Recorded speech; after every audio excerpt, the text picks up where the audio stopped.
if you were to ask Kuya a question, what would that be? Oh.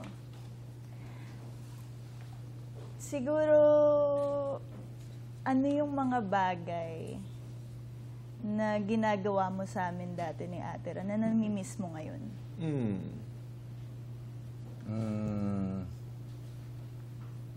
Siguro asarin kayo lagi. Dati, yun yung paborito kong ginagawa. Asarin sila. But I guess ngayon, kasi syempre, lahat kami may kanya-kanya ng buhay. Ginagawa. Diba? At dun sa mga moments na magkakasama kami, syempre parang for me, mas gusto kong napaparamdam sa kanila na nandito lang ako. Like, anytime na kailanganin niyo ako. Hindi kasi ako, hindi po ako showy or parang hindi ko man madalas nasasabi sa kanila na love ko sila. But I hope dahil ko napaparamdam sa kanila. Yeah. Your question for Rere. My question... Iyak ako. My question, naging mabuting kuya ba ako sa inyo? Wait lang.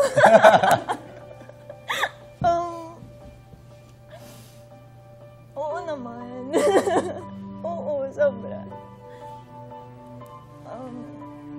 Wait lang. Thank you, Boy. Alam mo, Tito Boy, thank you na ginast mo kami dito kasi sa sobrang busy ni Kuya, minsan na lang namin siya nakakabonding talaga.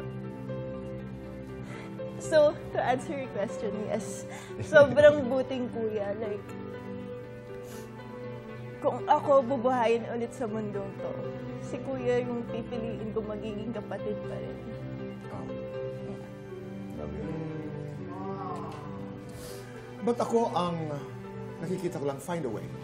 Because you will be busier, but find a way to always be present sa inyong buhay.